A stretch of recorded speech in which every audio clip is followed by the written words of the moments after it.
माझं सुटका होईल ना बाबा. कंटाळलो आम्ही पण यार. पहिला उपचार घ्या, नंतर काय करायचं नाही घ्यायचे मला उपचार. हरवून द्या त्याला. भेटून जमीन जा. कंटाळले हो, कंटाळले. किती करू मी, म्हणजे किती बघते मी, मला माहिती.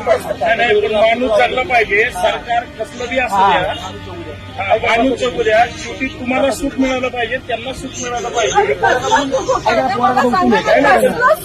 माणसाच्या जीवापेक्षा काही नाही. बघा तुम्ही. वाईट तुम्ही बसा ऐका. हा संताप आहे व्यवस्थेसमोर हतबल झालेल्या एका पत्नीचा. अंजली आर्या यांचे पती गेल्या 1 महिन्यापासून उपोषण करतायत, पण त्यांच्यासाठी ना मंत्र्याला वेळ आहे ना अधिकाऱ्यांना. अखेर उपोषण करतानाच पुण्यातील रोहित आर्या यांना फीट आली आणि त्यांना रुग्णवाहिकेसमोर नेण्याची वेळ आली. पण त्यापूर्वी पत्नीनं सगळी आपबीती सांगितली आहे. हाल झालेला माझ्या नवऱ्याच्या, ज्यांनी स्वच्छता पीएलसी स्वच्छता मॉनिटर मध्ये काम केलं, त्याचा पूर्ण प्रोजेक्ट 3-4 पर्यंत त्यांनी पूर्ण काम केलेलं आहे. पण केसरकर साहेबांना कळत आहे नाही, बाकी लोकांना कळत आहे. अजिबात त्यांना समजत नाहीये.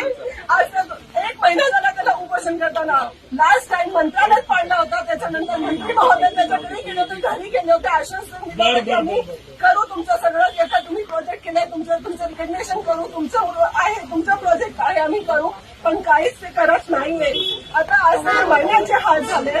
मंत्री महोदय तुम्हाला मिस्टेक सांगतेय, त्याला तू वैकुंठला गेलास ना, मी तू सोडणार नाही कोणालाही. काय त्रास असतो त्याला, तुम्हाला काहीच कोणाला कळत नाही तो किती त्रास चिकनची मागणी काय होती, अशी काहीच नाही.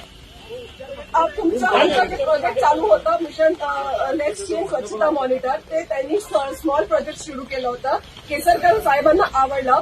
त्यांनी माझी शाळा सुंदर शाळामध्ये ते घेतल्यानंतर त्यांनी म्हटलं की 2 कोटी रुपये तुमचे आम्ही सँक्शन करतोय, तुम्ही करा. ते पूर्ण प्रोजेक्ट झाला, संपला, सगळं केलं, पण पैसे काही दिले नाही. त्याला रेसिग्नेशन दिलं नाही की ते प्रोजेक्ट रोहित आर्यांचं आहे. कुठेही त्याचं नाव नाही, काहीच नाही.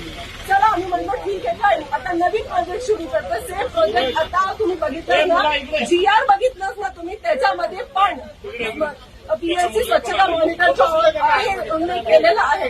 पण अजूनही ते लोक काहीही करत नाहीये. 1 महिना झाला त्याला उपोषण करताना, त्याला रिकग्नेशन ते लोक देत नाहीये. पैसे तर